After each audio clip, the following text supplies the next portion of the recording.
Hi, welcome to my channel. In this episode, we're going to talk about various retirement account as well as 2023 limits. And the reason for this video, right, I haven't come across a video or a group of video which clearly explains, right, what are various accounts available for us and various limits, right? Without any further ado, let's unpack retirement accounts and its limits. Here is the list of various accounts I'm going to cover. So we'll talk about the first two to start. The 401k or 403b are the two retirement accounts pretty much given for anybody joining the workforce through active employment. The difference between both of them, the 401k is for more broader, like private organizations, right, can provide to employees. Whereas 403b is more non-profit, educational, or sometimes even the hospitals, etc. Right? They provide 403b accounts. The first one is more like, right, anybody who can start contributing when you join the workforce until 50 years. There is a specific limit. And then after 50 years of age, right, there is an extended limit. So that is what the difference between the first two rows. The other thing to keep in mind with the employer provided accounts, right, they have a limited set of funds where you could invest, and some employers provides an opportunity where you could invest through SDBA, and check out my video on that. It's self-directed brokerage accounts. Leave the link below in the description. The limits we'll cover at the end once we have talked all the other accounts as well. So now let's talk about what is the total contribution as it relates to 401k or 403b. The difference between the first two rows and this is more like a total contribution.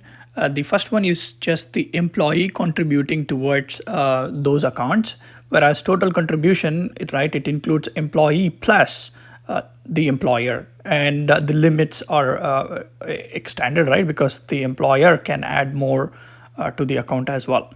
So that's the big difference between those two rows. The 457 contribution is more for state employees, right, or the government employees, and in some cases some non-profit organization as well. So the next two accounts are traditional IRA. IRA stands for individual retirement account, as it says, right. It's the individual as a person, right, you could have your own retirement account and contribute towards it. And again, the limits on this would be comparatively different when compared to the employer provided accounts. Again, the catch up and the just a normal similar to the other scenarios where if somebody is over 50 years, they have extra amount to contribute towards. Well, coming to the Roth IRA, right, the big difference between Roth and traditional IRA is when you can contribute and what are the limits. Okay. First one, right, it is basically contribution towards this account is after you pay taxes, where in case of traditional, right, you are contributing before you pay taxes. Then on the second, there is a limit based on a person's income, whether you can contribute or not, and this does change right, year on year. Coming to this SEP contribution, right? SEP stands for Simplified Employee Pensions. Again, this is for the business owners to pay towards retirement to themselves or even to the employers. The other ones, what you see here, right, on HSA, which is Health Savings Account, it's not directly to the retirement, but it has its own benefits. HSA is available for anyone going with a high deductible medical plan. The benefit of this is, right, it can you can keep contributing every year and it doesn't expire, and you can even use after you leave your employer towards your health expenses. FSAs are a flexible spending account, and you contribute yearly to this. They do expire at the end of the year, and it can be used only towards the medical expenses. The next one is, right, around Social Security. As we all know, we do contribute towards Social Security as well as our employer ongoing, right? And this is one of the things which government provides after certain age limits. It varies from 62 to 67 or even 70 years on how much of Social Security you can get.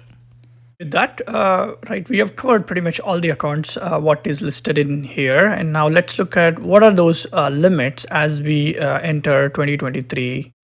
And these limits are set by IRS, right? And as you can see, pretty much for all accounts, the limits, right, have been increased. So it's good for somebody who is starting, right, if they wanna look at and contribute more, or even somebody is trying to catch up. And if you like contents like this, please subscribe, as well as click on like and then share with others. Thank you.